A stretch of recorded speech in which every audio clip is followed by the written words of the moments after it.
शदीद सर्दी के मौसम में दूर दराज के इलाकों में मरीजों के लिए आर्मी के जवान फरिश्ते साबित हो रहे हैं। बर्फबारी के सबब रास्ता बंद होने की वजह से दूर दराज के इलाकों में रहने वाले सीरियस मरीजों को वक्त पर अस्पताल पहुंचाना बेहद मुश्किल काम है। ऐसे में आर्मी के जवान इनकी मदद के लिए आगे आ रहे हैं। गुज़िश्ता दिनों आर्मी की मदद से एक हामिला खातून को टंगदार से एयरलिफ्ट कर श्रीनगर मुंतकिल किया गया। डिप्टी कमिश्नर DS दत्तात्रेय ने खातून की तबीयत खराब होने की जानकारी मिलते ही आर्मी से मदद की दरख्वास्त की और जिसके बाद आर्मी के चॉपर से उसे श्रीनगर ले जाया गया। करनाल सब डिवीज़न के चित्रकूट गांव की रहने वाली 38 साल हामिला खातून टंगदार में जेर इलाज थी। रात में मौसम खराब होने के सबब चॉपर की लैंडिंग नहीं हो सकी। आज सुबह उसे श्रीनगर ले जाया गया। इस मौके पर SDM, तहसीलदार, SHO भी मौजूद रहे। मकामी लोगों ने खातून और बच्चे की जान बचाने के लिए आर्मी और जिला इंतजामिया का शुक्रिया अदा किया।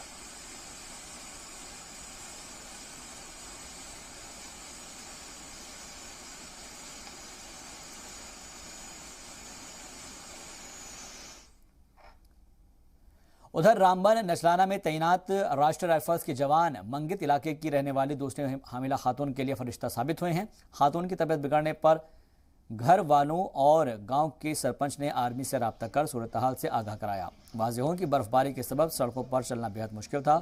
ज़्यादातर रास्ते बंद पड़े थे और फिसलन के सबब इन पर चलना खतरनाक साबित हो सकता था। बावजूद इसके जान जोखिम में डालकर आर्मी का तिब्बी अमला गाँव में पहुंचा और खातून को इब्तदाई तिब्बी इमदाद फराहम कराई।